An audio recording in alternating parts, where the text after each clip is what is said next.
On y voir les conditions de travail des administrations déconcentrées et des forces de défense et de sécurité qui effectuent un travail remarquable dans le cadre de la sécurisation de cette partie du pays, et voir aussi les défis environnementaux auxquels nous sommes confrontés de plus en plus dans la zone de la Falémé et qui ont conduit les ministres de l'Environnement,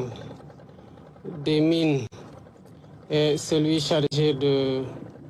l'Intérieur, de la Sécurité publique et des Forces armées à faire un rapport suite auquel j'ai pris un décret pour interdire les activités d'orpaillage à 500 mètres de la Falémé. Il fallait aussi venir jusqu'ici pour voir les dégâts qui ont été rapportés, mais constater de visu aussi le niveau d'application du décret et davantage instruire les forces de défense et de sécurité avec la collaboration des populations, des élus et des autorités déconcentrées, de veiller à ce que cette mesure soit correctement appliquée sur la durée qui est prévue, à savoir d'ici à juin 2027.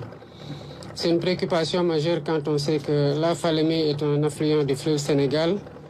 qui alimente jusqu'à Dakar l'eau à usage domestique. D'autant plus que nous sommes dans le cadre de projets de transfert d'eau qui partent toujours du fleuve Sénégal, notamment pour ce qui concerne le grand transfert, et qui doit alimenter les villes de Touba, de Thiès, de Mbour et de Dakar, qui concentrent plus de 52% de la population urbaine et 31% de la population du Sénégal, étant entendu que l'essentiel des pôles urbains sont configurés entre Diamniadio, Daguekholpa, la nouvelle ville de Thiès, et Mbour dans une certaine mesure. Évidemment, c'est une préoccupation, mais je pense que ce que j'ai constaté rassure quant à la fermeté